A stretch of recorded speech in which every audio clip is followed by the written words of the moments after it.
All of you asked, is soft point ammo any good for self-defense? Well, we're going to test it today, so buckle up. Hi everybody, welcome back to the LocaCarnivore. Glad you could join us. Well, today we're going to put .357 Magnum soft point ammunition to the test to see if it's suitable for self-defense. We had some requests from you viewers, appreciate the comments as always, and we decided to put it through our Frost Giant exclusive gel test regimen to see if it would pass muster. And we had gotten a little bit curious about this because the other .357 load that we have tested at this point, up to this point, was the silver tip hollow point, and it was a bit disappointing. We'll put the link at the end screen so you can go see the video on that. We did publish that a little while ago. But we wanted to see, since it didn't offer the penetration we had hoped for, and .357 is supposed to penetrate, we wanted to see if maybe soft point would give us the penetration through heavy winter clothing that we're looking for. And remember real quick, our Frost Giant test fixture is designed to test a cross-torso shot through heavy winter clothing on a large statured individual.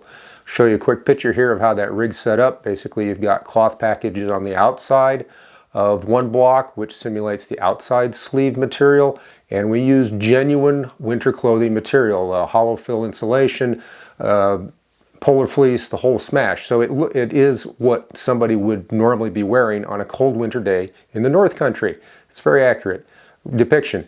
Very reliable test fixture in our opinion. We have a torso block, or rather, excuse me, we have a gel block that's turned sideways. That simulates the arm tissue.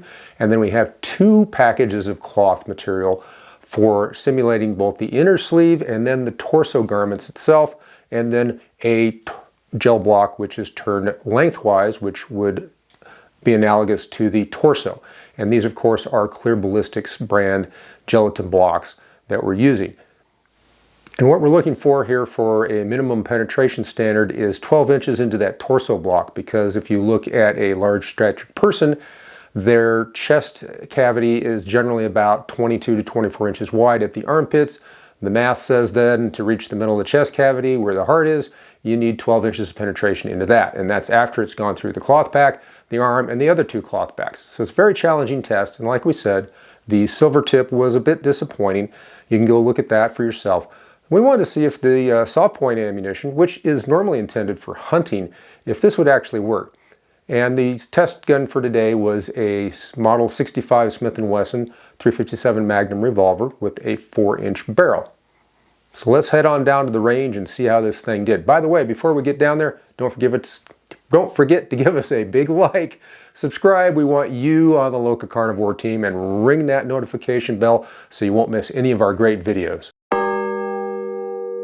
So let's go down to the range.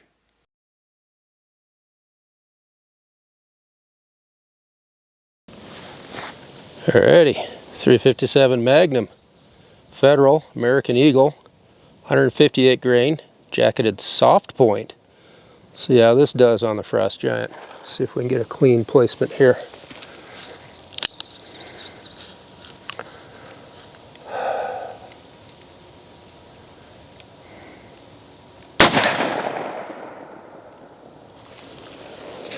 Oh yeah. That's a Magnum. That's a Magnum.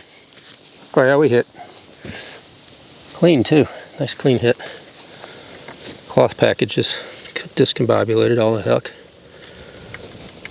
And where'd she go?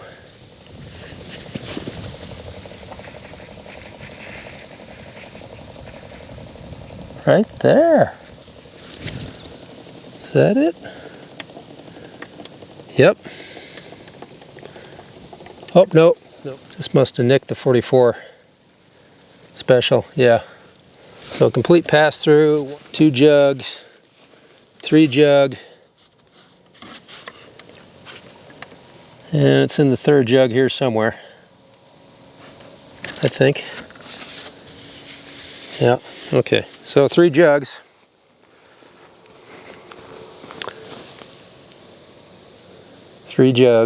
Glug, glug, glug.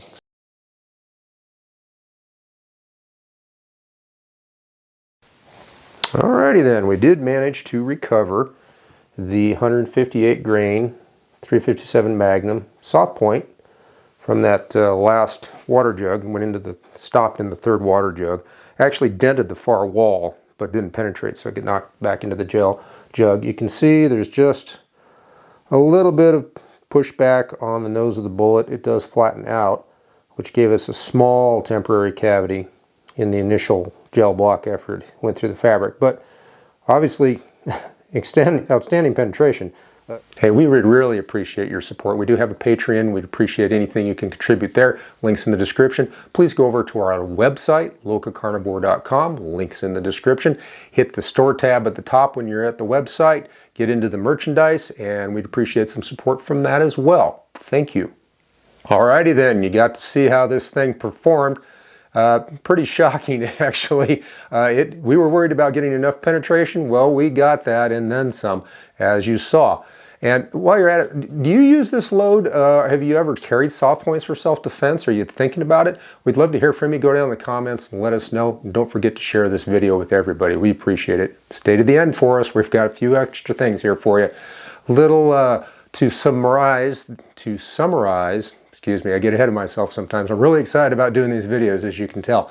To summarize the results, though, of the test, as far as penetration went, it was off the chart. It went through all 22 inches of available gel and through 3 1-gallon water jugs, and then ended up in the 4th jug where we recovered the slug. And as you saw, the slug, it did as it's designed. The soft nose flattens out. I wouldn't call it mushrooming per se, but it flattens out, widens up a little bit, and it just flattens back to where the jacket starts. So obviously these bullets have very thick, heavy jackets on them. Again, they're designed as a game bullet, for hunting deer. And we want the bullet not to come apart quickly. We want it to penetrate into vital organs on a game animal. And we're not generally worried about overpenetration when it comes to hunting game animals. However, we're very concerned about it when it comes to self-defense ammunition in a handgun. It did produce a temporary cavity, though. Sorry we didn't film it for you, but the dimensions on that, the temporary cavity in the arm block was 2 inches long by almost 9/10 of an inch in diameter. So there was some energy transfer there, some disruption of the tissue, but otherwise we got just a caliber, well, slightly larger than caliber because the nose of the bullet was expanded just a bit, but just above caliber diameter wound track all the way through. On the plus side, however, this thing really went in a straight line. We've had other, solid type ammunition and stuff, particularly 45 ACP, that has gone off in different directions depending on what it hits or doesn't hit, or just, a phase of the moon. So it was nice to see this 357 load had very nice straight line penetration. We wouldn't recommend you carry this, though, for self-defense against human assailants, especially if you have any possibility of having other people, innocent bystanders, around that could be hit by this round after it perforates your assailant. And it's going to go sailing straight through.